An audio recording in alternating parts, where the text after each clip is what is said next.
Good morning. Good morning. I get my little step here. Good morning.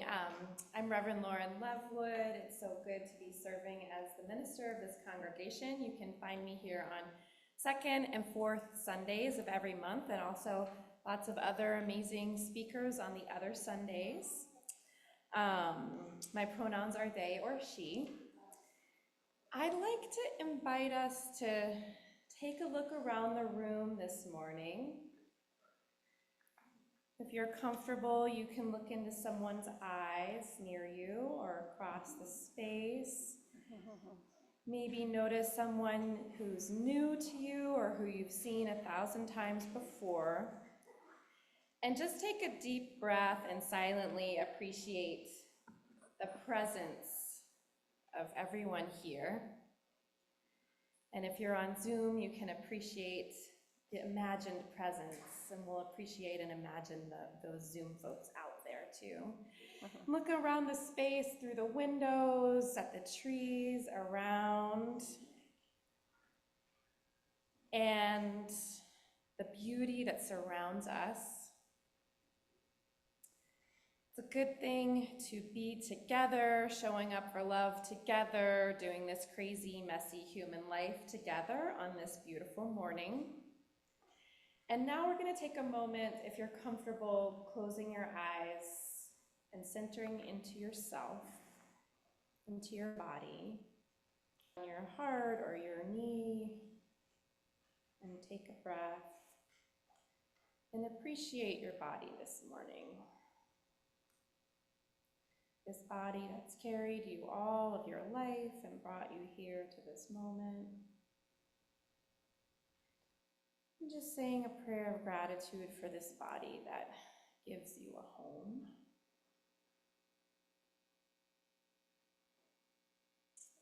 And then opening your eyes.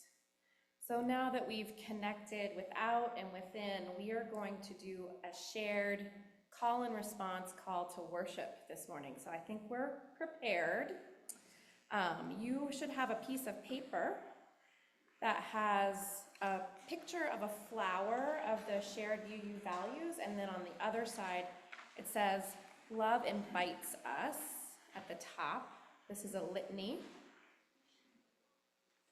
to honor all the ways that love calls to us, and we're naming the UU values specifically, and love is at the center of those values. So love calls to us in all these ways: transformation, pluralism, justice, generosity, equity, interdependence. So please rise as you're willing and able, if you'd like to be standing for our litany. I will read the normal font, and then the italicized words on your handout or on the screen will be your response. So let's begin. We come together each week to lament with, celebrate with, and care for one another in our community and our world. Because we want to be here with one another, love is not only at the center, but also the opening that invites us to lament, celebrate, and care. Love invites us to honor our interdependence with all beings in the web of all existence.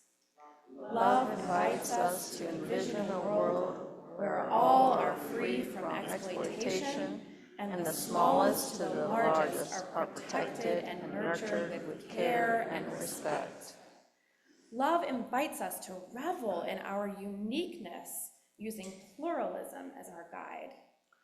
Love invites us to recognize all beings as sacred and celebrated. Our differences are appreciated and valued. All are equally sacred regardless of culture, theology, and experience. Love invites us to counter all forms of oppression with justice. Love invites us to dismantle all forms of racism and systemic oppression. All people are worthy of thriving. Love invites us to participate in our individual and collective transformation. Love invites us to cultivate change so that we may grow spiritually and ethically. We know that we are perfectly imperfect and never finished growing. Love invites us to connect by opening our hearts to generosity. Love invites us to willingly and thoughtfully share our time, talent, and treasure. Our generosity connects us in relationships of interdependence and mutuality. Love invites us to create inclusive, equitable communities. Love invites us to know in our hearts that all people are inherently worthy and have the right to flourish with dignity, love, and compassion. Love invites us to worship together. Welcome to this time of worship.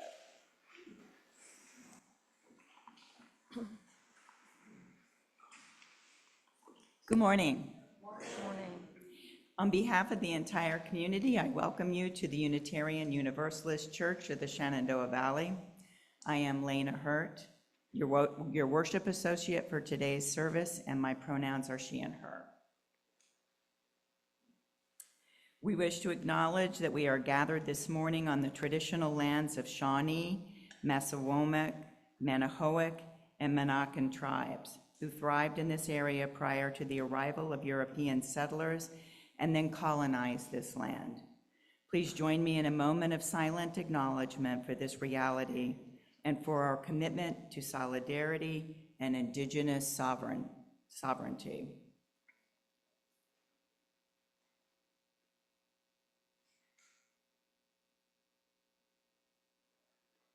We come together each Sunday morning as a community of seekers, seekers of what is important in our lives, seekers of understanding in the face of uncertainty and loss, seekers of forgiveness for our shortcoming, seekers of gratitude for the unexpected gifts we receive.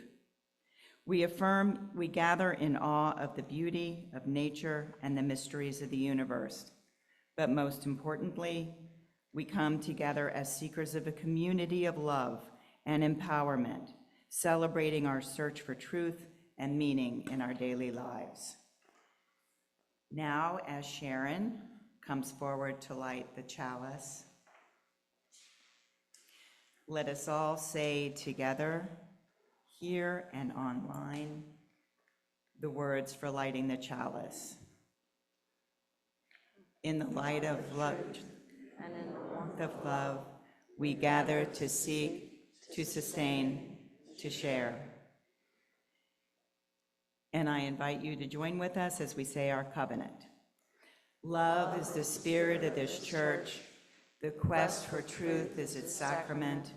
To dwell together in peace, to seek the truth in freedom, and to help our neighbors. To these ends, we covenant one with another. We will now sing hymn number 131, Love Will Guide Us. Please rise in body or in spirit as we sing.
And now it's time for our children to come forward for a time of all ages.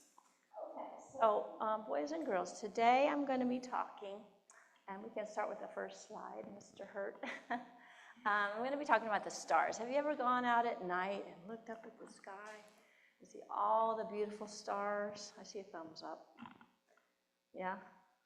Yeah, aren't they beautiful? Do you like looking at the stars? Me too. Oh my goodness, she used my vocabulary word already. Constellations, yes. You can go up and look at the sky and you can see, sometimes you see patterns in the sky, and those are called like shapes maybe. And we call those constellations. And people have been thinking about stars for many, many, many years, a long, long time before we were even born. And they use the stars for different reasons. They memorize those patterns in the sky, and they use them for different ways. They used to make stories out of them, and they made up stories like they used to before people could even print. Right? They would tell stories. So they'd use those constellations to tell stories. They also used the stars to help them tell what season it was of the year. And like when it was, when the season would change, it helped them with planting. And some people use the stars to help them find their way. So I'm going to be talking about that a little bit. But first, I'm going to show you there's different types of stars. So slide 2, please. This shows you that there's not just one type of star. There's stars can be different colors. Some are white, and some are black, and some are brown. Some are blue and yellow, and some are red. But blue stars are the hottest stars. They're really, really hot. And red stars are the coolest stars. And yellow stars, like our star, do you know what our star is called? The sun is a yellow star, so it's in between. It's not too hot and it's not too cold. Just right. And then the color and size of a star tells people its age, too. So we can do the next slide, Mr. Hurt. Yellow dwarfs and blue giants are young, and the red giants and red supergiants are older. And when white dwarfs and black dwarfs are the oldest, and they have used up most of their energy, and they're actually going to become what's called a black hole. Okay, so thank you, Mr. There we go. So this is what you see on the screen is actually one of our constellations that we see. It's called Orion. Have you ever seen that up in the sky? It looks like it has a belt on it. And this page in my book kind of shows you Orion up close. So Orion, if you see it, it has lots of different colors, doesn't it? It has some red and blue, right? And they're really, really bright, aren't they? So it makes us see that star more than others. But what's interesting about constellations, boys and girls, and what I was getting at is that there's one particular star that people used the most, and that was called the North Star. In the northern hemisphere, in the northern part of the Earth. And that's why I brought this. If you live on the top of part of the Earth, you're in the northern hemisphere. And right up at the tippy top in the sky is what's called the North Star. And it doesn't move for us. We always can see it in the north. If we look up and we see the North Star, it shows us the north. And people use that to navigate and find their way as they journeyed. But what's interesting about the North Star, believe it or not, there's a myth, and it's that the North Star is the brightest star in the sky, but it isn't. We're going to see that star right now. The next slide shows the brightest star. The Space Hubble went and took a picture of it. This is Sirius, the star Sirius. It's in the constellation of the dog. It's Sirius, and it's the brightest star. So people might think looking for the brightest star is the one to look for, but no, boys and girls. It's not the brightest star. It's called Polaris that we need to look for. And so today, boys and girls, the parents and the adults in the room are going to be learning about finding what we call direction in our lives, and you can call that your true north. Like the North Star is your true north. Can you say that with me? True north. And finding your true north is like finding your way in your life. So I'm going to use the North Star to teach us how we can do that.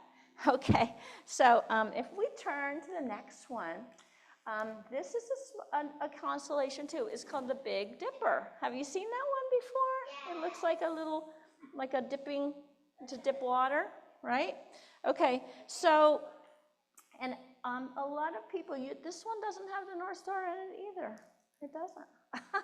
It's still kind of trickiness, but it's going to show us the North Star. And people use the Big Dipper to find the North Star. Can we see the next slide, Mr.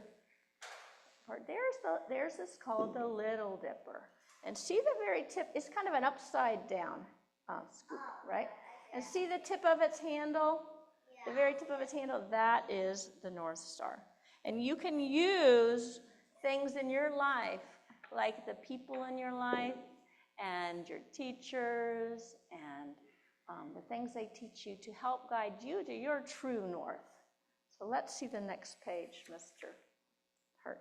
And there it is. See the Big Dipper and its little ladle. You just follow that edge of the ladle up about 5 places, and you see the North Star. It guides you to the North Star. That's how you can find it in the sky. And it's harder to see.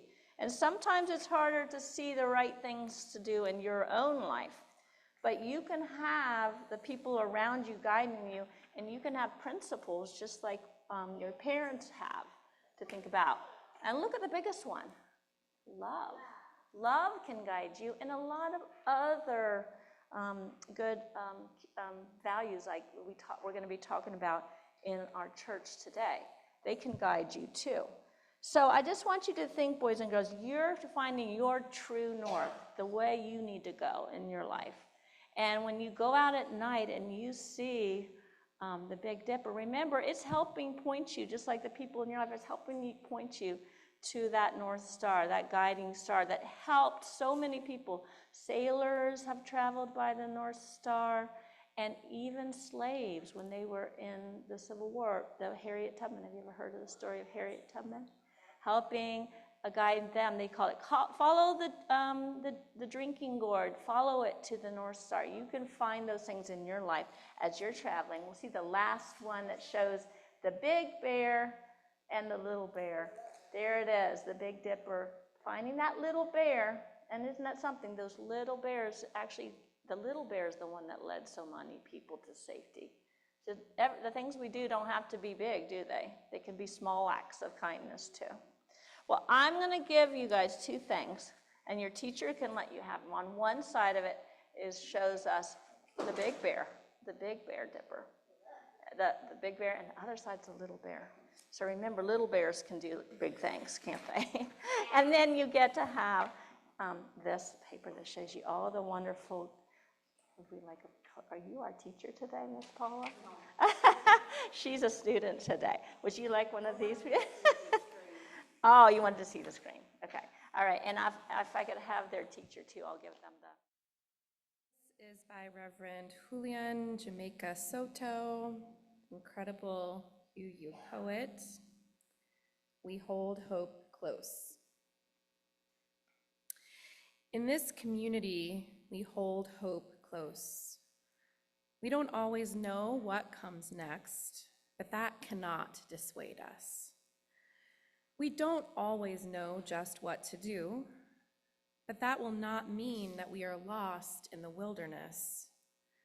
We rely on the certainty beneath, the foundation of our values and ethics. We are the people who return to love like a North Star, and to the truth that we are greater together than we are alone. Our hope does not live in some glimmer of an indistinct future. Rather, we know the way to the world of which we dream. And by covenant and the movement forward of one right action and the next, we know that one day we will arrive at home.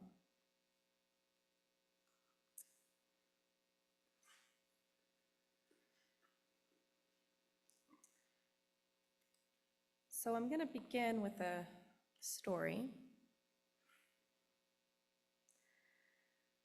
Close your eyes if you'd like to imagine it with me. I'm sitting on a floor of smooth blonde wood, a floor worn by bare feet and bodies rolling from dancing.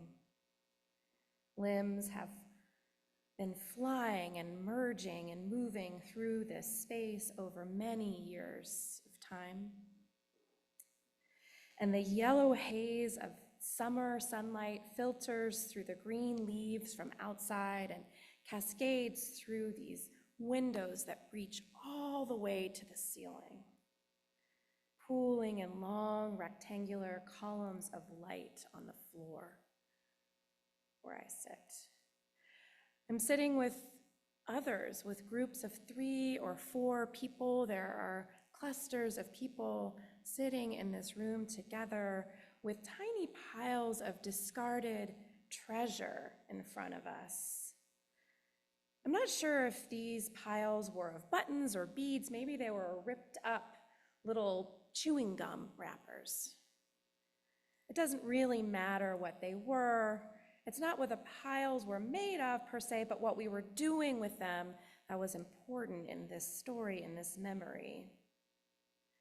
Our assignment was simple: to pick up a palmful of these tiny treasures and cast them onto the lit ground in front of us, watching them scatter and noticing how these scattered treasures created their own unplanned arrangements, a constellation, if you will. And then together, silently, to rearrange the buttons or the beads or the little silver papers until the constellation in front of us felt just right to all of us. You can open your eyes if they're closed. So the intention of this exercise that I was practicing in this story from my time as an improvisational dancer, the intention was learning to share a group mind, learning to create visual beauty, learning to do a silent improvisational practice together.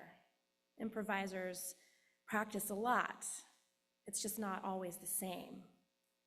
We practice skills and a way of being together. So this was an exercise in casting and rearranging to hone our collaborative skills.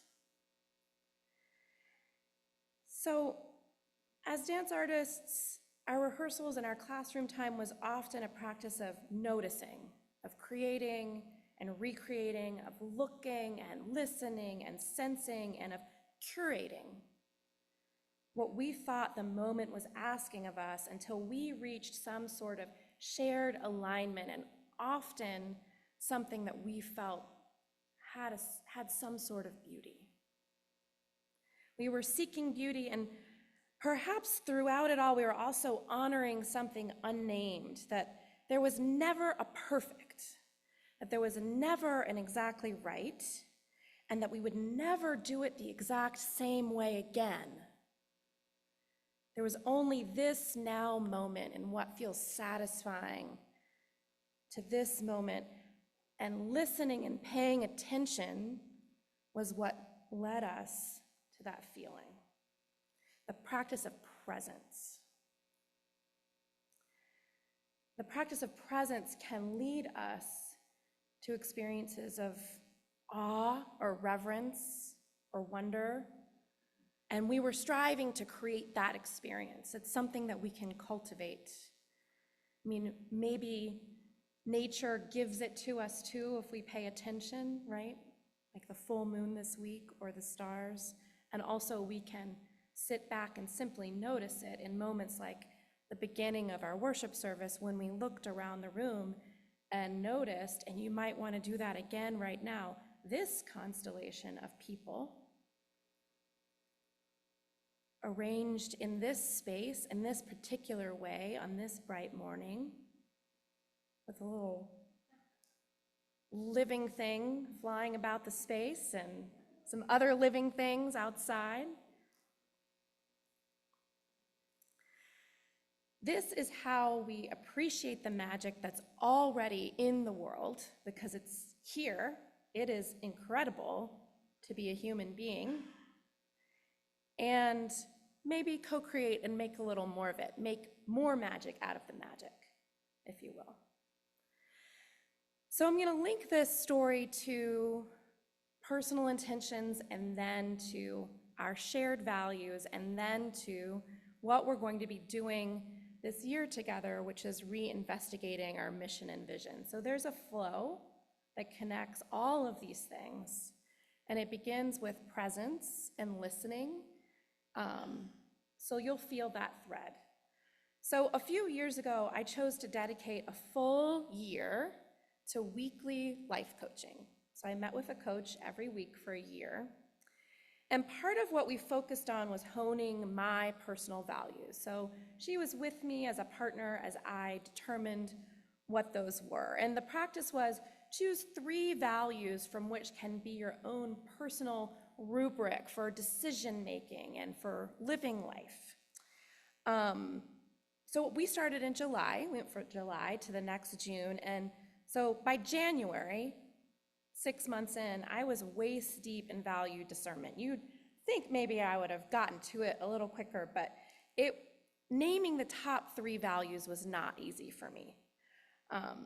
It was easy for me to come up with values in general. You know, I'm a UU minister, like I love this stuff, right? But, so listing them off felt really awesome, but choosing only 3, that was not something that I felt was easy. The length of my list was part of the crux of the problem, or maybe my real problem was just choosing. So once these top 3 values were identified, they were supposed to make my life easier, to be a rubric for, as I said, decision making or life choices from the mundane to the large. So like my life coaches, a couple of her values were like play and family, and that made it easier for her to choose what to do on a Friday night. But that's not where I was going with this. But you get how this kind of thing could be useful, yes?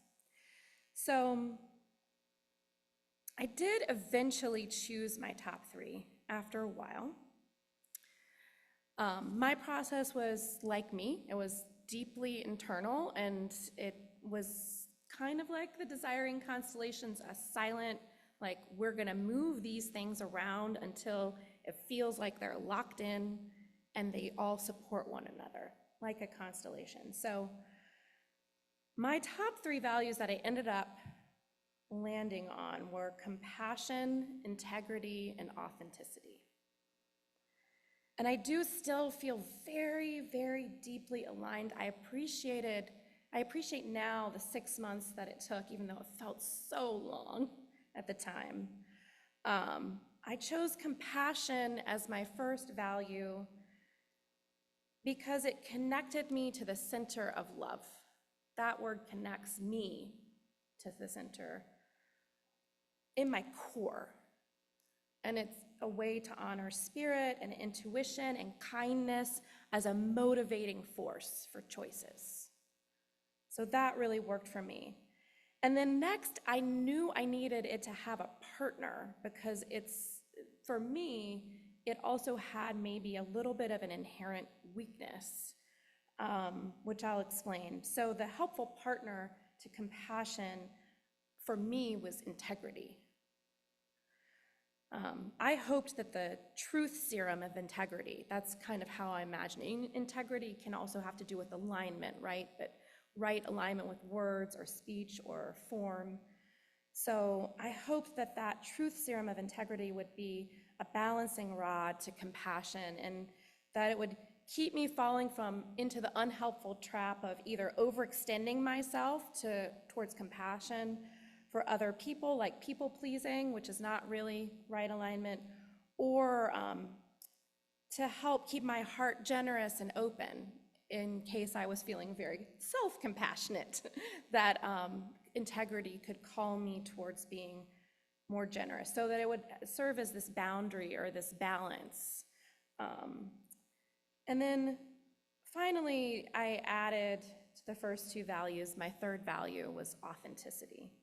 And that which connects me to my most authentic expression of self and the desire for beauty or play or sleep or rest or whatever those things are, that ignites joy or that helps me be my authentic self in life. So compassion was kind of like my heart center, and integrity was my wise mind, and authenticity was my gut desire. And I could work with these. Like, I had them in my body, they made sense to me, and I still do use those.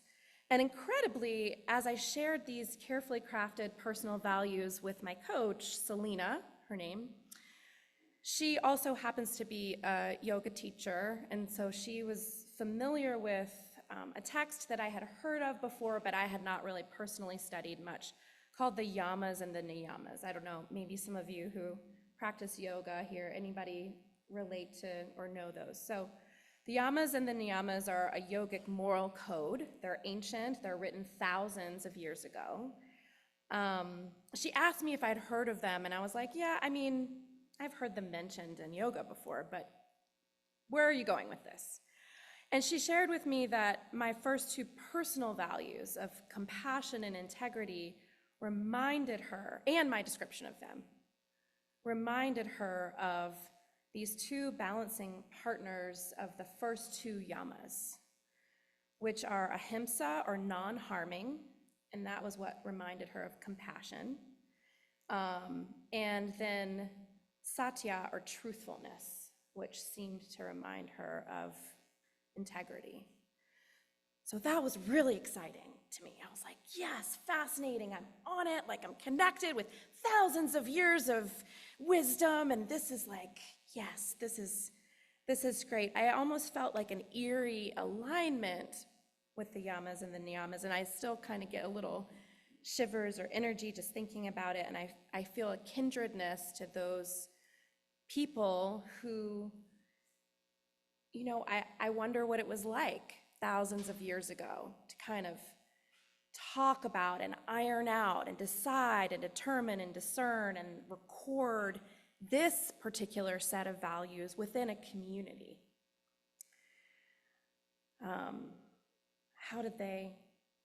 What was their process to codify these values that have now lasted and that some people still use to live by? So I want to make it clear, I don't believe that my values are mirrored in some sort of finite exactitude with these,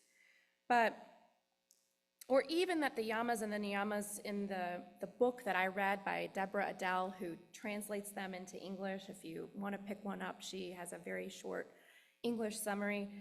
Maybe she can't even translate them exactly right? So it's not a finite exactitude, but I was definitely excited by a kindredness, and I love imagining the repetition of human beings seeking to understand and refine our humanness and live more beautifully, live with greater integrity and alignment, something that feels good to do, right? It's not just about let's be good because we need to not be bad. It's what feels good. It feels good to love and receive love. And how can we think about what can guide us to a life that has a harmony, that allows us to experience trust and joy and relax into life and thrive together. So in fact, what I was left with after this, personal process and then reflecting about the larger process, was less about the values themselves, although I still love the values that I came up with, but more of an appreciation of the process and defining and redefining and making meaning. That's what really captured my attention, and that's why I'm sharing this story with you. What treasures we can choose to come up with together from this pile of humanness, right?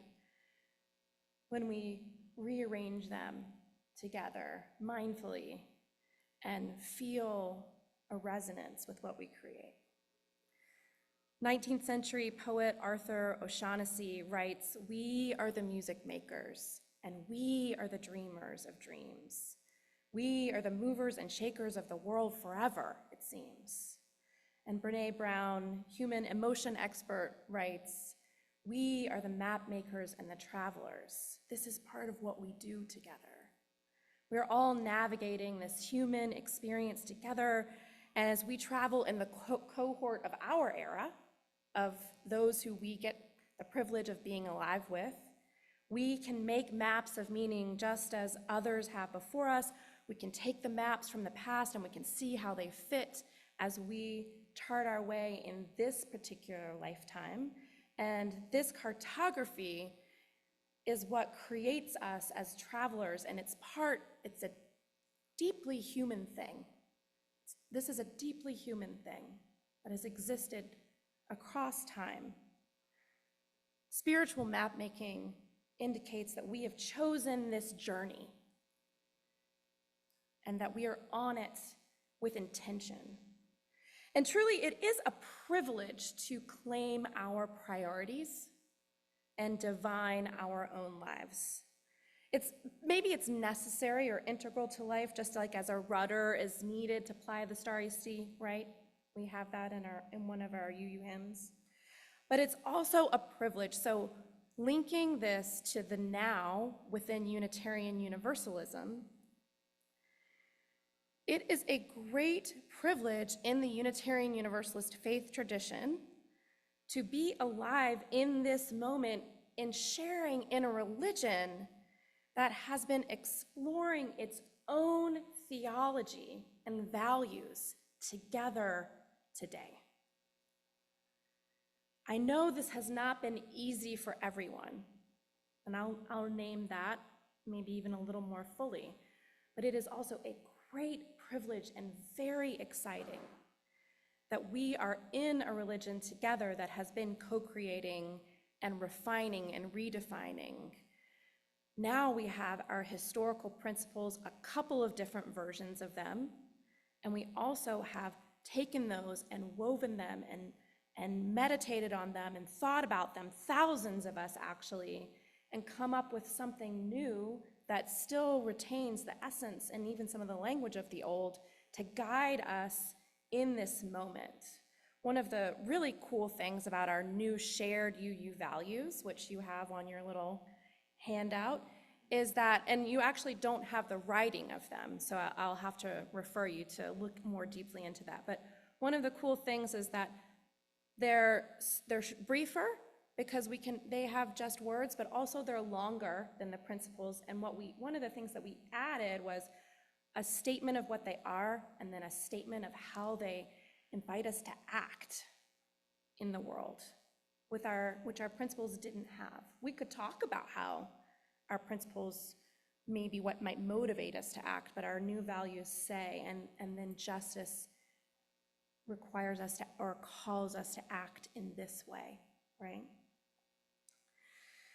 So UUs have been dream weaving these desiring constellations for generations since the beginning of our formation, and our ancestors were editors of their faith traditions too, right? Like this is kind of just part of who we are.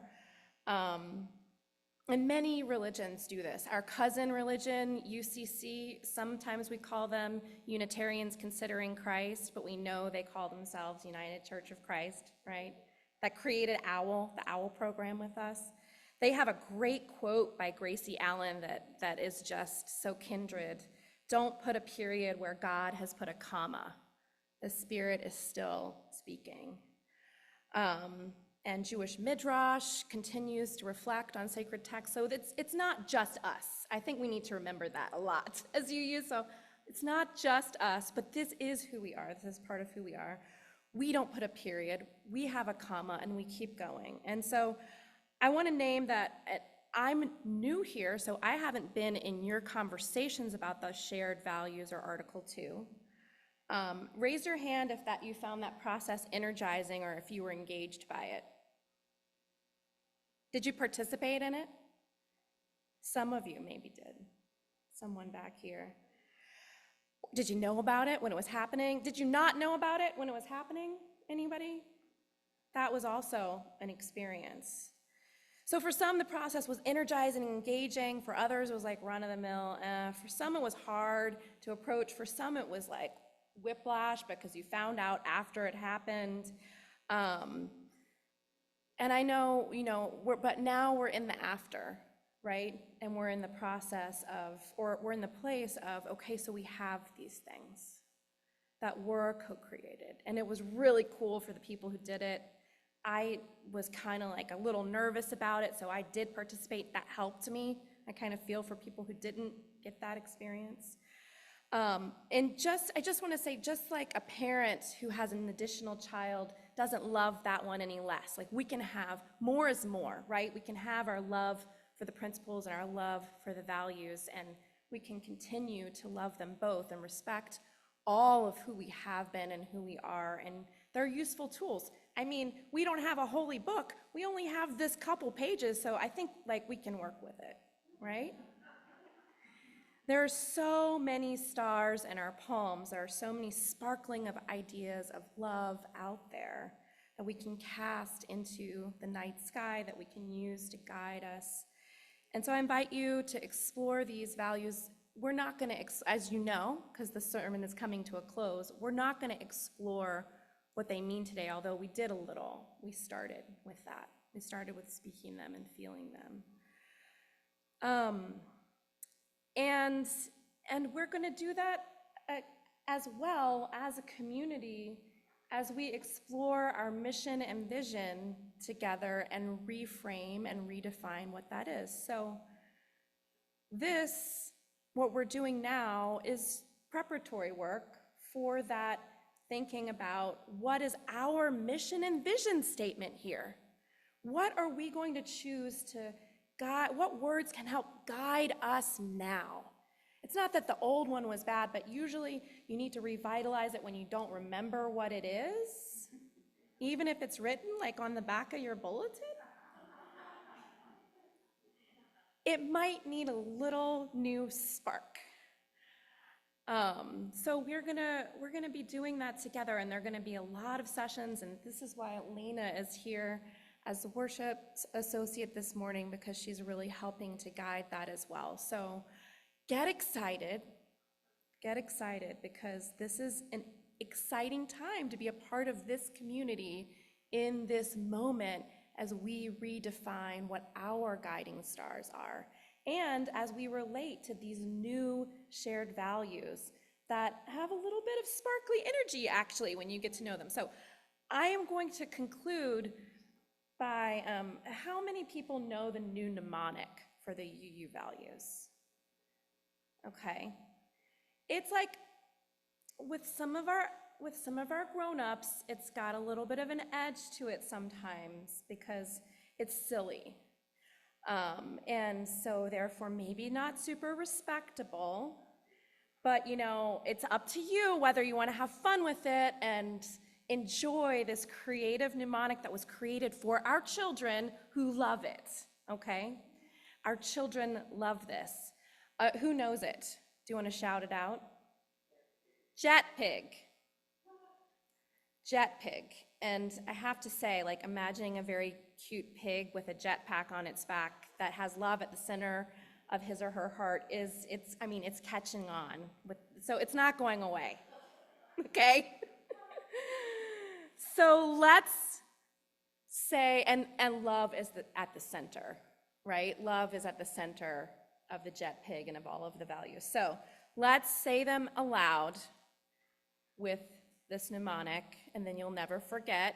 J is for justice, E, equity, T, transformation, P, pluralism, I, interdependence, G, generosity, and that is jet pig. So whether you think of a tiny pink pig riding off in the flames, whether you think that's sleigh or nay, you're not ever gonna forget, and that is a good thing. So let's take it back for just one very, very brief moment. Close your eyes again if you'd like to that dance floor at the beginning, where we were all there together. We were all sitting there on that blonde wood, and the shaft of light was coming in and casting tiny treasures onto the wood grain like stars.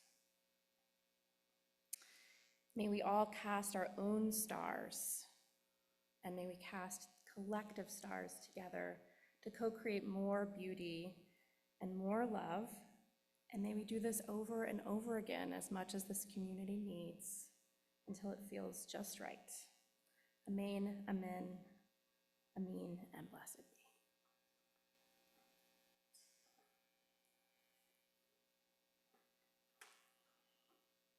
We will now hear from Evan Clark, who's going to speak a little bit about our Share the Plate recipient. Good morning. Today's Share the Plate recipient is the I'm Just Me movement. And this is a local organization founded by Tina and Randy Colbraith here in Stevens City. And I'm Just Me serves youth and families impacted by addiction, childhood trauma, incarceration, and barriers that prevent them from reaching their potential and their goals, providing support, preventive programs that help build essential life skills for people in their journey in recovery. Like I say, they do mentorship, they have programs, they do all kinds of workshops, and it's a very wonderful cause, so please donate generously. Generosity is a Unitarian Universalist value. May all who gather grow more generous in spirit and in action. We will now gratefully receive this morning's offering. If you are watching online, you can make your offering through the webpage, uushenandoah.org. If you are writing, feel free to if you are visiting, feel free to let the basket pass. Your presence is our gift.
Let's all have a moment, a shared moment of silence and prayerful reverence for those in our community who have passed recently. Closing your eyes and just sending a silent nod of appreciation and respect and love.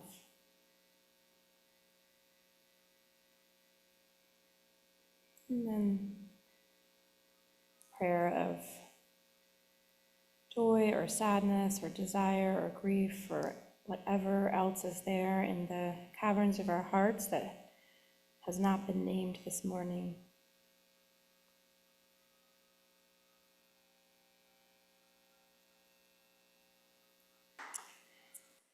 Spirit of life, Spirit of love, we have gathered under the banner of a shared faith.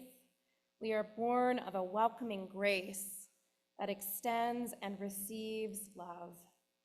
We are touched by the ways we have fallen short of who we strive to be, and we here are reborn, forged by a greater courage. Let us move from this place, encouraged and refreshed for the journey ahead. May you have a wonderful week, letting love be your guide and your North Star. You may be seated. Now, as Sharon comes forward, let us all say together the words for extinguishing the chalice. We extinguish this flame, but not the light of truth, the warmth of our community, or the fire of commitment. These we carry in our hearts until we meet again. Go in peace, believe in peace, and create peace. May it be so. Have a wonderful week until we meet again.